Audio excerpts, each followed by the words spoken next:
What is going on YouTube? It is Nether back again. So this is the Sensor Tower. So if you don't know what this is, thankfully it is posted on the Gotcha Gaming subreddit.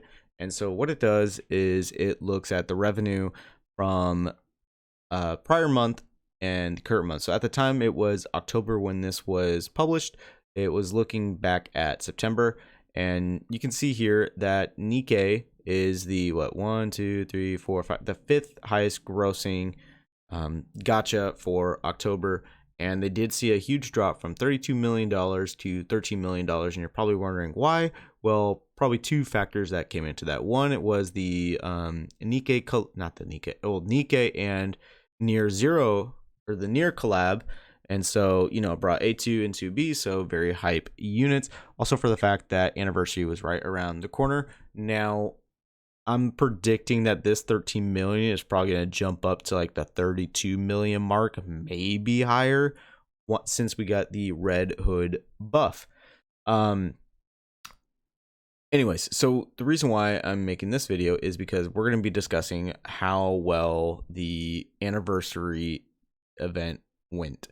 We had a little bit of an issue at first with Red Hood. They did buffer, and I'll be honest, I have been seeing a lot more people summon on the Red Hood banner to try to get more copies of her because yes, she is freaking busted now. I think you can make a legitimate, more concrete argument for like possibly best in the game.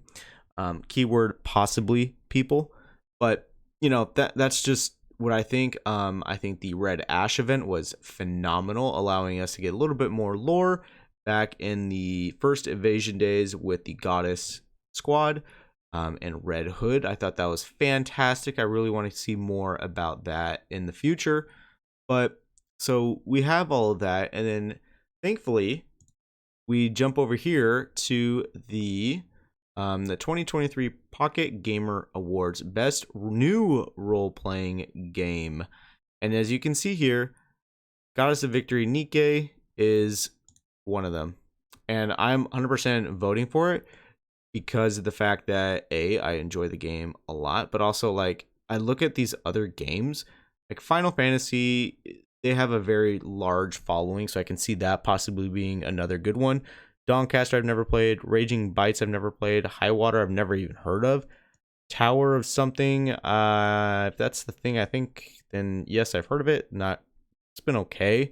Rogue, The Blank, Laser Tanks, Torchlight Infinite, and Mad Tail. I just vote for NIKKE because you know what? If we win, then we'll probably get more rewards. But it's a very, very good and positive thing to see NIKKE doing good just in general after a year of being around. There was also a post on the NIKKE subreddit about people saying that, after a year, what are some of your, go back in time and some of your initial thoughts about the game when it first came out and how's it going to go? A lot of people were saying it was like a fan service game. It wasn't going to do well. Well, jokes on them, metaphorically, because I'm sure now they enjoy the game, some of them at least, but the game is thriving and it's doing very well. Again, you see this, but it's still $13 million. It's still a lot of money being made.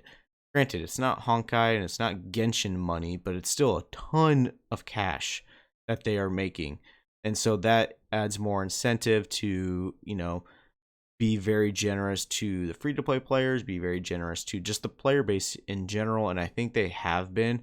I mean, the Red Hood buff came very quickly compared to a lot of other games, but that's just my opinion. I do think the game is going in a very positive direction, and I can't wait to see what New Year's brings, because if I remember correctly, we got Modernia last year for New Year's, so probably possibly looking to see another Pilgrim unit. But that's gonna be all for me, guys, and I'll see you all within the next video.